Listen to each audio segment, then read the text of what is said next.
पराक्रमाच्या इतिहासाची गातो मी गाथा, पराक्रमाच्या इतिहासाची गातो मी गाथा। ज्यांनी घडवला इतिहास त्यांच्या चरणी टेकतो मी माता, ज्यांनी घडवला इतिहास त्यांच्या चरणी टेकतो मी माता। खरं तर हा महाराष्ट्र म्हणजे अनेक देवदेवतांचा महाराष्ट्र, आपल्या भोळ्याने निस्सीम भक्तीने देवालाही आपल्या ताटातील जेवण जेवू घालणाऱ्या संतांचा महाराष्ट्र। या संतांच्या विचारातून, मोगलांच्या अंधकारातून सामान्य जनतेला स्वराज्याचा प्रकाश देणाऱ्या छत्रपती शिवाजी महाराजांचा महाराष्ट्र। लाख मेला तरी चालतील पण लाखांचा पोशिंदा शिवाजी राजा जगला पाहिजे असे म्हणत या महाराष्ट्राच्या पूज्य भूमीला आपल्या रक्ताचा अभिषेक घालून इथली भूमी पावन करणाऱ्या शूर मावळ्यांचा महाराष्ट्र। माझ्या भारतीय संस्कृतीची पताके खांद्यावर घेऊन शिकागोच्या धर्म परिषदेमध्ये माझ्या भारतीय संस्कृती तेजमय तेजस्वी सांगणाऱ्या स्वामी विवेकानंदांचा महाराष्ट्र। जर तुमच्याकडे 2 रुपये असतील तर 1 रुपयाचं पुस्तक घ्या, 1 रुपयाची भाकरी घ्या। 1 रुपयाची घेतलेली भाकरी तुम्हाला जगण्यास मदत करेल, पण 1 रुपयाचं घेतलेलं पुस्तक तुम्हाला का जगायचं हे सांगून जाईल अशी यशस्वीतेची धडे गिरवायला शिकणाऱ्या डॉक्टर बाबासाहेब आंबेडकरांचा महाराष्ट्र। हा महाराष्ट्र अनेक कलावंतांचा, अनेक विचारवंतांचा, हा महाराष्ट्र अनेक साहित्यिकांचा, अनेक क्रांतिकारकांचा, अनेक महापुरुषांचा, अनेक थोर संतांचा आणि तुमचं माझं सर्वांचं एवढं मोठं अहोभाग्य आहे की या वैभवशाली महाराष्ट्रामध्ये तुमचा आमचा जन्म झालाय। हे तुमचं माझं सर्वांचं महाभाग्य आहे बरं का। बघा ना, एक विचार करा की एवढे देश आहेत, एवढे राष्ट्र आहेत, पण एवढ्या देशातून, एवढ्या राष्ट्रातून तुमचा आमचा छत्रपती शिवाजी महाराजांच्या महाराष्ट्रामध्ये जन्म व्हावा हे तुमचं माझं सर्वांचं महान भाग्य आहे। आणि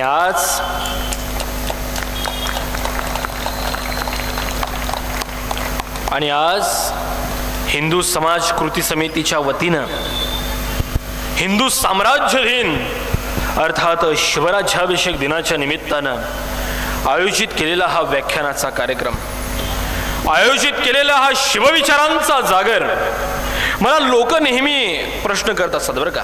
पहिल्यांदा मी तुम्हाला एक माझा मुद्दा मांडतो आणि आपण व्याख्यानाकडे वळूया।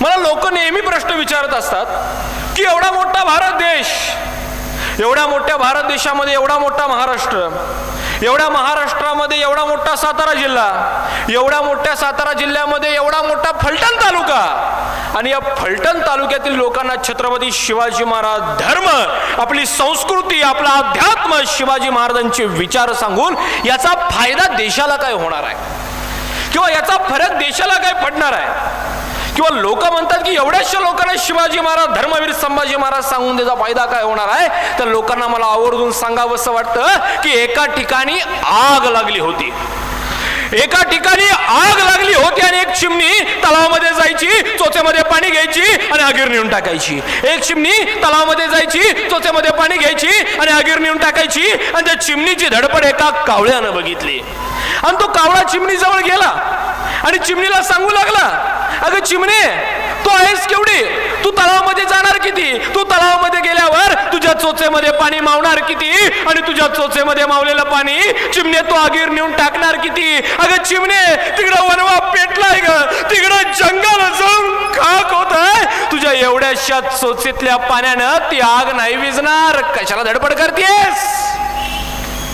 त्यावेळेला ती चिमणी कावळ्याला म्हणाली, बघ कावळ्या, मी तलावामध्ये किती जाते, मी तलावामध्ये गेल्यावर माझ्या चोचेमध्ये किती पाणी मावतं आणि माझ्या चोचेमध्ये मावलेलं पाणी मी किती आगीवर नेऊन टाकते, आणि मी टाकलेल्या पाण्याने आग किती विझते मला माहिती नाही, पण ज्या दिवशी आगीचा इतिहास लिहिला जाईल त्या दिवशी आग लावणाऱ्यांमध्ये नाही तर आग विझवणाऱ्यांमध्ये माझं नाव लिहिलं जाईल, म्हणून मी धडपड करते। इथून पुढच्या काळातला वैभवशाली महाराष्ट्राचा, आपल्या देशाचा इतिहास लिहिला जाईल, त्याला धर्म, अध्यात्म आणि धर्माचा प्रचार करण्यामध्ये या सगळ्या तरुणांचं नाव लिहिलं जाईल एवढं मला निश्चित माहिती आहे। आणि यासाठी हा जागर सोहळा आहे, हा जागर सोहळा तयार करायचा. या ठिकाणी शिवाजी महाराज सांगायचे, धर्मवीर छत्रपती संभाजी महाराज सांगायचे, ज्ञानोबा सांगायचे, तुकाराम महाराज सांगायचे, प्रभू रामचंद्र सांगायचे, श्रीकृष्ण सांगायचे. यासाठी अट्टहास का? याचं कारण आमच्या पोरांना शिवाजी महाराज कळले पाहिजेत. आमच्या पोरांना आपली संस्कृती कळली पाहिजे, आपलं अध्यात्म कळलं पाहिजे. यासाठी हा सगळा अट्टहास आहे. धर्म म्हणजे काय? या धर्मासाठी ज्या ज्या महापुरुषांनी बलिदान दिलंय, धर्मासाठी झुंजावे, झुंजवणे यावं, घ्यासी मारावे, मारिता मारिता घ्यावे राज्य आपुले. या धर्मासाठी ज्यांनी बलिदान दिलंय, ज्या महापुरुषांनी आपल्या रक्ताची आहुती दिली आहे, त्यांचे विचार लोकांच्या पर्यंत पोहोचवावे, यासाठी हा जागर सोहळा आहे. आज सुरुवात आज हिंदू साम्राज्य दिनाच्या निमित्ताने हा जागर सोहळा आयोजित केलाय. शिवाजी महाराज 32 मानांच्या सुवर्ण सिंहासनावर रूढ झाले. ज्येष्ठ शुद्ध त्रयोदशी, द्वादशी झाली, एकादशी झाली, द्वादशी झाली आणि त्रयोदशीला शिवाजी महाराज 32 मानांच्या सुवर्ण सिंहासनावर रूढ झाले. शिवाजी महाराज 32 मानांच्या सुवर्ण सिंहासनावर रूढ झाले. पण या आधीचा छत्रपती शिवाजी महाराजांचा प्रवास, संघर्षाचा प्रवास आपण कधीतरी अनुभवायला हवा. शिवाजी महाराजांची देव, देश, धर्मभक्ती आपण तरी कधीतरी गिरवायला हवी. एकदा शिवाजी महाराजांची धर्मभक्ती कशी होती, स्वराज्य भक्ती कशी होती, याचं फक्त तुम्हाला मी उदाहरण सांगतो बरं का. एकदा शिवाजी महाराज 8-10 वर्षाचे होते आणि 8-10 वर्षाला छत्रपती शिवाजी महाराजांना घेऊन शहाजीराजे आदिलशाच्या दरबारामध्ये गेले होते. आणि शहाजीराजांनी आदिलशांना झुकून मुजरा केला आणि मुजरा करत शहाजीराजे बाजूला सरकते झाले. आणि शहाजीराजे आपले 10 वर्ष झालेल्या शिवाजी महाराजांना म्हणाले, शिवराजे आदिलशांना मुजरा करा. पण शिवाजी महाराजांची मान त्या आदिलशासमोर झुकली नाही. पुन्हा शहाजीराजे शिवाजीराजांना म्हणतायत, शिवराजे आदिलशांना मुजरा करा. पण शिवाजी महाराजांचं मस्तक त्या आदिलशासमोर नतमस्तक झालं नाही. तेव्हा शहाजीराजांनीच माफी मागून त्या दरबाराचा निरोप घेतला. तेव्हा बाहेर सदरेवर महासाहेब जिजाऊ होत्या. तरी छत्रपती शिवाजीराजांना विचारलं, शिवराजे तुम्ही आपल्या पित्याचा शब्द का पाळला नाहीत, त्या आदिलशांना मुजरा का केला नाहीत. तर वय वर्ष 10 असताना शिवाजी महाराजांनी महासाहेबांना जे उत्तर दिलंय ना, ते उत्तर उपस्थित सगळ्या तरुणांनी आपल्या हृदय मंदिरी विराजमान करावं, असं ते उत्तर आहे. धर्माचा प्रसार करण्यासाठी, धर्माचं जागरण करण्यासाठी, आपला धर्म म्हणजे काय तो प्रत्येकाच्या हृदय मंदिरी विराजमान करण्यासाठी हे शिवाजी महाराजांचं 10 वर्ष असताना शिवाजी महाराजांचं उत्तर तुम्हाला आम्हाला प्रेरणा देईल. वय वर्ष 10 असताना शिवाजी महाराज महासाहेबांना म्हणतात, महासाहेब होतात देवळे भ्रष्ट, होतात देवता नष्ट, जणू ब्राह्मण ओरडती, धर्मावरती संकष्ट, न्यायनीती उरली नाही, साऱ्याच भोगती कष्ट. हा घोर मांडिला ज्यांनी त्याची या पुढे जाऊनी, देशाभिमान सोडोनी, प्रेमाच्या मंगल माते लववे ना हे शिरमाते, तू सांग तुझ्या चरणाशी मी कडगावर ठेवीन मान, तू सांग तुझ्या चरणाशी मी कापून ठेवीन मान. पण जे परकीय सत्ताधारी, जे पिराणी झाले वैरी, मुजर्याला हात नवाई, शिर लवू शकलो नाही. ते असे म्हणतात की ज्यांनी आम्हा हिंदूंची देवदेवळं उद्ध्वस्त केली, ज्यांनी माझ्या आया बहिणींची आबरू लुटली, ज्यांनी माझ्या माता भगिनींच्या कपाळावरचं कुंकू पुसलं, ज्यांनी ऐन तारुण्यामध्ये माझ्या माता भगिनींच्या बांगड्या पुरायची वेळ आणली, त्यांच्या समोर माते माझं मस्तक नतमस्तक होणार नाही. माते तू मला शब्द दे, माझं मस्तक तुझ्या चरणावर अर्पण करतो, पण माझं मस्तक यांच्या समोर नतमस्तक होणार नाही. हे वयाच्या 10व्या वर्षी छत्रपती शिवाजी महाराजांच्या मुखातील बोल आहेत. अगदी वयाच्या 10व्या वर्षी देशभक्ती, धर्मभक्ती, स्वराज्य भक्ती शिवाजी महाराजांच्या नसा नसामध्ये त्या काळापासून भिनली होती. म्हणून शिवाजी महाराजांनी हिंदवी स्वराज्य निर्माण केलं. अशी देशभक्ती भिनली होती बरं का. आणि छत्रपती शिवाजी महाराज आहेत ना, असा या जगाच्या पाठीवरचे एकमेव राजे आहेत की ज्या राजानं सगळं विश्व शून्यातून निर्माण केलंय. थोर महापुरुष म्हणतात बरं का की 32 मनांच्या सुवर्ण सिंहासनावर रूढ झालेल्या छत्रपती शिवाजी महाराजांना फक्त 50 वर्षाचं आयुष्य लाभलं. 32 मनांच्या सुवर्ण सिंहासनावर रूढ झालेल्या छत्रपती शिवाजी महाराजांना फक्त 50 वर्षाचं आयुष्य लाभलं, माझ्या राजाला जर दीर्घायुष्य लाभलं असतं ना तर प्रत्येक मावळ्याच्या घराला सोन्याचं दार लागलं असतं. एवढा माझा राजा अभेद्य होता, एवढं माझ्या राजाचं कर्तृत्व होतं, अलौकिक राजा होता. माझ्या महाराष्ट्राला कुठल्या मोटिवेशनलची गरज नाही बरं का. म्हणजे अमेरिकेतून काहीतरी विचार घेऊन यायचे, जपानमधून घेऊन यायचे, माझ्या महाराष्ट्राला कुठल्या मोटिवेशनलची गरज नाही. आणि दुसऱ्या देशाकडून तर विचार घेण्याची गरज माझ्या महाराष्ट्राला नाहीच. छत्रपती शिवाजी महाराज, धर्मवीर छत्रपती संभाजी महाराज, माझा धर्म हे सर्वात मोठं मोटिवेशनल आपल्या महाराष्ट्राचं.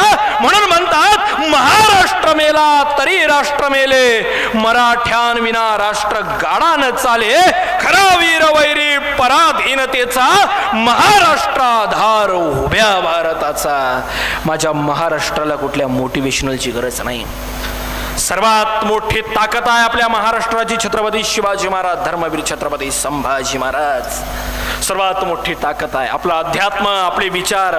बघा ना, एक विचार करा की आज आपण हे सगळे सुखाचे दिवस अनुभवतोय. आज भगवा फेटा विराजमान करून, अगदी छात्या ताट करून आपण फिरतोय, अगदी माना उंचवावून फिरतोय. याचं कारण छत्रपती शिवाजी महाराज आहेत. आज त्या राजानं आपल्याला स्वाभिमान दिला, आज त्या राजानं आपल्याला अभिमान दिला. आज माझ्या माता भगिनींच्या कपाळावर जे कुंकू अभेद्य आहे याचं कारण छत्रपती शिवाजी महाराज आहेत. काही नव्हतं आपल्याला राजाकडं, शून्यातून छत्रपती शिवाजी महाराजांनी हे सगळं विश्व निर्माण केलं. अगदी शून्यातून काहीच नव्हतं छत्रपती शिवाजी महाराजांच्याकडून. तोरणागड छत्रपती शिवाजी महाराजांनी काबीज केला. काय होतं? अशी सगळी चड्डी लंगोटीची 7-8 वर्षाची पोरं घेऊन शिवाजी महाराजांनी तोरणागड काबीज केलाय. आता मला एक सांगा, छत्रपती शिवाजी महाराजांनी स्वराज्य निर्माण केलं. मी तुम्हाला सांगितलं महाराजांच्याकडे काहीच नव्हतं. महाराजांनी स्वराज्य निर्माण कसं केलं? महाराजांची दूरदृष्टी बघा बरं का. आज इथून पुढच्या काळामध्ये आपल्या हिंदुत्वाच्या कार्यासाठी, आपला धर्माचा प्रचार करण्यासाठी, आपला धर्म म्हणजे काय लोकांच्या हृदय मंदिरी विराजमान करण्यासाठी जो समाज झोपलाय, ज्याला खडबडून जाग करण्यासाठी हे छत्रपती शिवाजी महाराजांचे विचार बघा. की शिवाजी महाराज दूरवरच्या दाट झाडीमध्ये, म्हणजे शिवाजी महाराजांनी स्वराज्याची बांधणी कशी केली. प्रत्येक लढाई तलवारीच्या पात्यावर नाही जिंकता येत बरं का. शिवाजी महाराजांनी शिकवण तुम्हाला आम्हाला दिले की प्रत्येक लढाया तलवारीच्या पात्यावर नाही जिंकता येत. तलवारीच्या पात्याला एकदा बुद्धीची धार चिकटली ना मग शौर्याला लागतं. आणि शिवाजी महाराजांनी प्रत्येक लढाई या तलवारीच्या पात्यावर नाही तर काही लढाईला बुद्धीची धार चिटकवली आहे. त्यावेळेला हे हिंदवी स्वराज्य निर्माण झालंय. शिवाजी महाराजांनी बांधणी काय केली आहे बघा. शिवाजी महाराज दूरवरच्या दाट झाडीमध्ये पोरांना तलवारबाजी, भालाफेक, घोडेस्वारीचं शिक्षण देण्यासाठी जात होते. आतमध्ये जंगलामध्ये जात होते. पण कसं बाहेर कोणाला कळणार नाही अशा बेताना. का? आतमध्ये स्वराज्य आकार घेत आहे, आतमध्ये पोरांना तलवारबाजी, भालाफेक, घोडेस्वारी शिकवली जाते. बाहेर कोणाला कळू नये, मावळे घडतायत, स्वराज्य निर्माण होत आहे, स्वराज्य कलेकलेनं आकार घेत आहे, हे बाहेर कोणाला कळू नये म्हणून पोरांना जंगलामध्ये तलवारबाजी, भालाफेक, घोडेस्वारी शिकवली जायची. आणि बाहेरच्या झाडावर एक खुण्याचं बोर्ग म्हणजे पोऱ्या उभा करून ठेवलेला असायचा. आणि त्या पोऱ्याला सांगितलेलं असायचं की कुणीतरी अनोळखी येताना दिसलं की तू फक्त एक काम करायचं. की कुणीतरी अनोळखी येताना दिसलं की तू फक्त एक काम करायचं, बसलेला झाडावरनं हुबे हुब एका पक्षाचा आवाज काढायचा. म्हणजे आम्हाला समजेल की कुणीतरी येत आहे. आम्ही आतली तलवार शस्त्र लगेच लपवून ठेवतो आणि लगेच विटदांडूचा खेळ सुरू करतो. म्हणजे बाहेरून कोणी आला तर त्याला कळणारच नाही आत काय चालू आहे. आणि शिवाजी महाराजांचं हे ठरलं. आणि एके दिवशी शिवाजी महाराजांचा खेळ रंगात आला होता. आतमध्ये पोरांना तलवारबाजी, भालाफेक, घोडेस्वारीचं शिक्षण दिलं जात होतं आणि बाहेर कुणाला कळू नये. आतमध्ये पोरांना तलवारबाजी, भालाफेक, घोडेस्वारीचं शिक्षण दिलं जात होतं आणि बाहेर कुणाला कळू नये म्हणून बाहेरच्या झाडावर पोऱ्या उभा करून ठेवला असायचा. त्याला सांगितलेलं असायचं की कुणीतरी अनोळखी येताना दिसलं की तू फक्त खुण्याचा आवाज कर. आणि एके दिवशी शिवाजी महाराजांचा खेळ रंगात आला होता. पोरांना आतमध्ये तलवारबाजी, भालाफेक, घोडेस्वारीचं शिक्षण दिलं जात होतं आणि बाहेर कुणाला कळू नये म्हणून बाहेरच्या झाडावर एक पोऱ्या उभा करून ठेवलेला असायचा. आतमध्ये पोरांना तलवारबाजी, भालाफेक, घोडेस्वारी शिकवली जात होती. आणि तेवढ्यात ते खुण्याचं बोर्ग झाडावर बसलं होतं. आणि तेवढ्यात समोरून एक 15-16 वर्षाचं एक रांगडं पोर येताना दिसलं. येणारं पोर अनोळखी वाटलं. त्या पोरानं बसलेल्या झाडावरनं उभे मोराचा आवाज काढला. आता मोराचा आवाज म्हणजे खून. छत्रपती शिवाजी महाराजांना कळवायची कोणीतरी अनोळखी येतंय, सावध राहा. शिवाजी महाराजांनी आतमध्ये पोरांना सांगितलं, अरे कुणीतरी अनोळखी येतंय, अरे मोराचा आवाज आलाय, अरे तलवारी शस्त्र लपून ठेवा, अरे विटदांडूचा खेळ सुरू करा, अरे कोणीतरी अनोळखी येतंय. आणि पोरांनी तलवारी शस्त्र लपून ठेवले आणि विटदांडूचा खेळ सुरू झाला. तोपर्यंत बाहेरच्या झाडावर बसलेलं ते खोण्याचं पोरग टपदिशी खाली पडलं होतं आणि येणाऱ्या त्या 15-16 वर्षाच्या पोरला विचारत होतं, कोण रे तू? ते पोर म्हणाल, रामोशाचा बहिर्जीजी. स्वराज्याची बांधणी सांगतोय बरं का, रामोशाचा बहिर्जीजी. असं पोरानं विचारलं, काय काम काढलंस? राजांना भेटायचं होतं. का रे? बोलू की तुझ्या राजाला मग सांगतो. तसे पोर म्हणाल, तू थांबितच, तू आलेला सांगावा, राजाला देऊन येतो. तसे पोर आत गेलं. छत्रपती शिवाजी महाराजांना मुजरा केला आणि शिवाजी महाराजांना सांगू लागला, राज कोणीतरी रामोशाचा बहिर्जी आलायची. राजे म्हणले, द्यात पाठवून. असा बहिर्जी आत आला, शिवाजी महाराजांना मुजरा केला आणि शिवाजी महाराजांना सांगू लागला, राजा आम्हाला घ्या की तुमच्या खेळात सामील करून. राजाने विचारलं, बहिर्जी काय काय येतं तुला? राजा सगळं येतं जी. राजा कसला बी आवाज काढतो, कोणाची बी नक्कल करतो. राजा वेशांतर तर असं करतो ना की तुम्ही बी ओळखायचं नाही. पटलं वाचलं माणूस कामाचा. असं तर ये. अरे बहिर्जी आत्तापासूनच आमच्या खेळात ये. असा बहिर्जी घोटवळला. राजांना म्हणला, राज उद्यापासून येतो की जी. कार राज तुमचं आत काय चाललंय? तसा बहिर्जी म्हणला, राजा उद्यापासून येतो की जी. तसं राजाने विचारलं, का रे? नाही राज तुमचा आत काय चालू आहे हे मला माहितीये. असं राजाने विचारलं, तू असं का म्हणतोस की उद्यापासून येतो? आत काय चालू आहे सगळं तुला माहिती आहेस की? असा बहिर्जी म्हणाला, राज जरा बापाला सांगाव देऊन आला असतं राज. बरं ठीक आहे, ये उद्यापासून. असा बहिर्जी जायला निघाला. एक 4-5 पावलं पुढे गेला असेल बघा. त्याला काय वाटलं कुणास ठाऊक. तो बहिर्जी पुन्हा माघारी आला आणि राजांना म्हणला, राज एक विचारू का? कार राज तुमचं आत काय चाललंय हे बाहेर कोणाला कळू नये म्हणून बाहेरच्या झाडावर जो तुम्ही पोरं उभा करून ठेवलाय, जो पोरगा उभा करून ठेवलाय, त्या पोराला सांगा की या दिवसात मोर ओरडत नाहीची. म्हणजे कुणीतरी जाणता माणूस यायचा आणि तो मोराचा आवाज ऐकायचा. तो म्हणायचा, या दिवसात मोर ओरडतच नाही, तर त्या झाडावरनं आवाज आला कुठनं? आयत गवसून झालं राज. शिवाजी महाराजांनी पोरं गोळा केली ना, ती अशी सह्याद्रीच्या निबिड दऱ्या खोऱ्यातली सूक्ष्म निरीक्षण असलेली. हाच बहिर्जी नाईक पुढे शिवाजी महाराजांचा गुप्तहेर प्रमुख झाला. आता गुप्तहेर खातं म्हणजे काय? आता हे गुप्तहेर खातं म्हणजे काय? गुप्तहेर प्रमुख म्हणजे काय? की शत्रूच्या सैन्यामध्ये सामील व्हायचं, शत्रूसारखंच राहायचं, शत्रूसारखंच बोलायचं आणि शत्रूची खडानखडा माहिती छत्रपती शिवाजी महाराजांना पोचवायची आणि बहिर्जी नाईकांनी दिलेल्या प्रत्येक माहितीवर शिवाजी महाराज आपली मोहीम आखायची. अफजल खान हा शिवाजी महाराजांच्या भेटीला नाही तर शिवाजी महाराजांना दगाच करला आला, ही बातमी बहिर्जी नाईकांनी छत्रपती शिवाजी महाराजांना दिली होती. आग्र्याच्या भेटीमध्ये काही दिवसानंतर औरंग्यात छत्रपती शिवाजी महाराजांचा खून करणार आहे ही बातमी बहिर्जी नाईकांनी शिवाजी महाराजांना दिली होती. त्यावेळेला तात्काळ छत्रपती शिवाजी महाराज स्वराज्यामध्ये सुखरूप पोहोचले. नुसते पोहोचले नाहीत तर बहिर्जी नाईक आणि बहिर्जी नाईकांच्या हेर खात्यानं छत्रपती शिवाजी महाराजांना सुखरूप आपल्या स्वराज्यामध्ये पोहोचवलंय. आग्र्यामध्ये छत्रपती शिवाजी महाराज अडकले होते बरं का.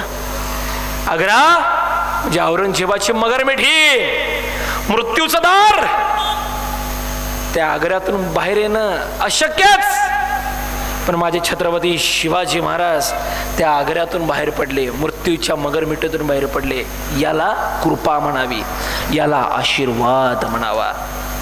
तुळजापूरची आई तुळजाभवानी छत्रपती शिवाजी महाराजांना प्रसन्न झाली होती. शिवाजी महाराजांचं मानसशास्त्र होतच, पण त्याचबरोबर त्या तुळजापूरच्या आदिशक्ती तुळजाभवानीचा आशीर्वाद छत्रपती शिवाजी महाराजांच्या सोबत होता, महाराजांच्या पाठीशी होता. त्यावेळेला शिवाजी महाराज सुखरूप स्वराज्यामध्ये परतले.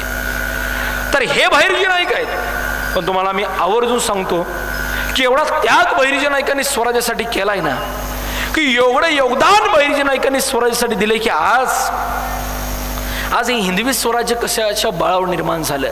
तुम्हाला याची प्रचिती सांगतो की आज आम्ही एखादं जर कर्तृत्व निर्माण केलं ना, तर आमचे चौकामध्ये बोर्ड लागतात, आमचे चौकामध्ये बॅनर लागतात. आम्ही एखादं जर कर्तृत्व निर्माण केलं तर आमचे चौकामध्ये बोर्ड लागतात, आमचे चौकामध्ये बॅनर लागतात. पण ज्या बहिर्जी नाईकांनी छत्रपती शिवाजी महाराजांच्या खांद्याला खांदा लावून स्वराज्य निर्माण केलंय, ते बहिर्जी नाईक तुम्हा आम्हाला इतिहासाच्या पानावर कुठे दिसत नाहीत नव्हे. ज्यावेळेला इतिहासाची पानं चालतो, पुरावे पाहतो, त्यावेळेला बहिर्जी नाईक फारसे तुम्हा आम्हाला इतिहासाच्या पानावर दिसत नाहीत. कारण हे गुप्तहेर प्रमुख आहेत, त्यांची गुप्तता पाळणं अत्यंत गरजेचं असायचं. का? शत्रूच्या सैन्यामध्ये सामील असायचे, शत्रूसारखं बोलायचं, शत्रूसारखं राहायचे. यदा कदाचित सापडले असे तर गर्दन कधी धडा वेगळी झाली असती हे बहिर्जी नाईकांना सुद्धा माहिती नव्हतं. म्हणून त्यांची गुप्तता पाळणं अत्यंत गरजेचं होतं. आणि एवढा त्याग बहिर्जी नाईकांनी स्वराज्यासाठी केलाय ना, एवढं योगदान दिलंय की शिवाजी महाराजांच्या दरबारामध्ये, छत्रपतींच्या दरबारामध्ये बहिर्जी नाईक नावाचा मावळा आहे हे छत्रपती शिवाजी महाराजांच्या व्यतिरिक्त फारसं कोणाला माहिती नसायचं बरं का. अहो एवढंच काय की 7 जन्माचं बंधन बांधलेल्या बहिर्जी नाईकांच्या बायकोला देखील माहिती नव्हतं की आपला नवरा काय करतोय. एवढी गुप्तता बहिर्जी नाईकांची पाळली होतं. एवढा त्याग बहिर्जी नाईकांनी हिंदवी स्वराज्यासाठी केला होता. उभ्या आयुष्यामध्ये बहिर्जी नाईक कधी मोगलांच्या दरबारामध्ये सामील असताना कधी सापडले नाहीत. पण एक इंग्रज अधिकारी आपल्या पत्रामध्ये लिहितोय, छत्रपती शिवाजी महाराजांचं राज्याभिषेकाचं आपण एक पोस्टर बघतो. तर राज्याभिषेकाच्या पोस्टरमध्ये एक इंग्रज अधिकारी छत्रपती शिवाजी महाराजांना लावून मुजरा करताना दिसतोय. तो इंग्रज अधिकारी एका ठिकाणी लिहून ठेवतो बरं का की छत्रपती शिवाजी महाराज सुरतेची लूट करण्याच्या आधी आमच्या वखारीच्या बाहेर एक भिकारी भीक मागत बसायचा. शिवाजी महाराज सुरतेची लूट करण्याच्या आधी आमच्या वखारीच्या बाहेर एक भिकारी भीक मागत बसायचा. तो भिकारी समजून आम्ही रोज त्याला दान द्यायचो, रोज त्याला पैसे द्यायचो. आणि काही दिवसानंतर शिवाजी महाराजांनी सुरतेची लूट केली. पण ज्येष्ठ शुद्ध त्रयोदशीला शिवाजी महाराजांचा रायगडावर राज्याभिषेक संपन्न झाला. त्यावेळेला आम्ही तिथं उपस्थित होतो. पण त्यावेळेला ज्यावेळेला उपस्थित होतो ना, त्यावेळेला आमच्या लक्षात आलं की त्या वखारीच्या बाहेर जो मावळा भीक मागत बसलेला होता, जो इसम भीक मागत बसला होता, तोच इसम आम्हाला रायगडावर बघायला मिळाला.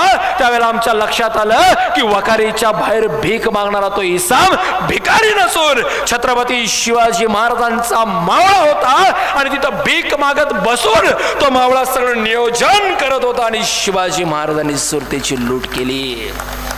आणि तो मावळा दुसरा तिसरा कोणी नसून स्वराज्याचे गुप्तहेर प्रमुख बहिर्जी नाईक होते. स्वराज्याचा तिसरा डोळा होता तो. आज तुम्हाला तरुणांना आवर्जून सांगतो, जेम्स बॉन्ड, शर्लॉक होम्स आत्ताच्या काळातले आमच्या तरुणांचे आदर्श आहेत. त्यांची काल्पनिक हेरगिरी आपण चित्रपटामध्ये बघतोय. बरोबर आहे ना की जेम्स बॉन्ड आणि शर्लॉक होम्स हे आमचे आदर्श आत्ताच्या काळातले. उडणारा स्पायडरमॅन आमचा आदर्श, सुपरमॅन आमचा आदर्श. पण तुम्हाला आम्ही आवर्जून सांगतो, जेम्स बॉन्ड आणि शर्लॉक होम्स ही काल्पनिक हेरगिरी आहे की ती चित्रपटामध्ये तुम्हाला आम्हाला बघायला मिळते. पण बहिर्जी नाईक हे असं व्यक्तिमत्व आहे की त्या बहिर्जी नाईकांनी जेम्स बॉन्ड आणि शर्लॉक होम्स पेक्षा काही कामगिरी वास्तवामध्ये करून दाखवली आहे. ते बहिर्जी नाईक आहे. ते एक विचार करा, मी एका गावावरून दुसऱ्या गावाला जर व्याख्यानाला निघालो ना, आज इचलकरंजीवरून फलटणला मी व्याख्यानाला आलोय 200 किलोमीटर कापून, 100 वेळा गुगल मॅप पाहतो. एका गावावरून जर मी दुसऱ्या गावाला व्याख्यानाला निघालो तर 100 वेळा गुगल मॅप पाहतो. पण 350 वर्षापूर्वी असा कुठला गुगल मॅप बहिर्जी नाईकांच्याकडे होता की अचूक ठिकाणी अचूक वेळेवर बहिर्जी नाईक पोहोचवायचे? काय होतं बहिर्जी नाईकांच्या? कुठली तंत्रज्ञान होतं? काय होतं? 6 जून 1674 ज्येष्ठ शुद्ध त्रयोदशीला शिवाजी महाराजांचा राज्याभिषेक संपन्न झाला. अगदी आनंदाचा क्षण होता.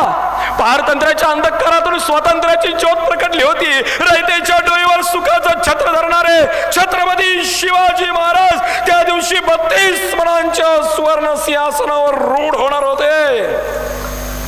आणि शिवाजी महाराज त्या ऐतिहासिक क्षणाला प्रत्येक मावळ्याला पुढे बोलवून प्रत्येक मावळ्याचं कर्तृत्व राजसदरेवर सांगत होते आणि प्रत्येक मावळ्याला मोहरा देत होते. शिवाजी महाराज प्रत्येक मावळ्याला पुढे बोलवून प्रत्येक मावळ्याचं कर्तृत्व राजसदरेवर सांगत होते आणि प्रत्येक मावळ्याला मोहरा देत होते. आणि त्याच वेळेला एक म्हाताऱ्याची वेशभूषा केलेला, मोठी दाढी वाढवलेला, हातामध्ये झोळी घेतलेला एक मावळा शिवाजी महाराजांच्या राजसदरेवर चढला.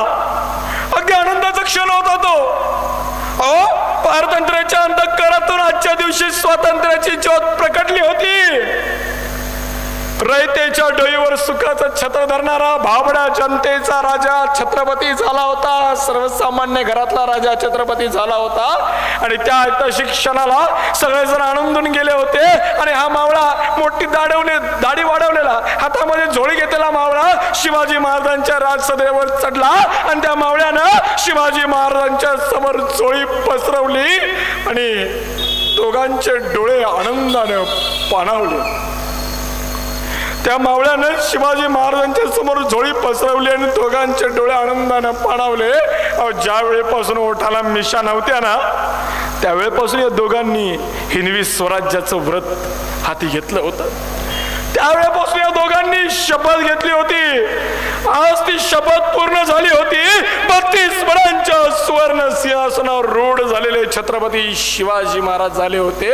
दोघांचे डोळे आनंदाने पाणावले होते. पण त्या ऐतिहासिक क्षणाला सुद्धा शिवाजी महाराज अभिमानाने सांगू शकत नव्हते की हा मावळा दुसरा तिसरा कोणी नसून स्वराज्याचे गुप्तहेर प्रमुख बहिर्जी नाईक आहेत. आणि स्वराज्य उभारण्यामध्ये त्यांचा मोलाचा वाटा आहे का, हे गुप्तहेर प्रमुख असल्यामुळे त्यांची गुप्तता पाळणं गरजेचं होतं. एवढा त्याग बहिर्जी नाईकांनी केलाय. आज एखाद्या ठिकाणी फलक लावले तर आम्ही छात्या फाकून चालतो. स्वराज्य उभा केलंय पण कुठल्या पानावर बहिर्जी नाईक दिसत नाहीत. ही नम्रता हिंदवी स्वराज्य निर्माण करून दिली बरं का.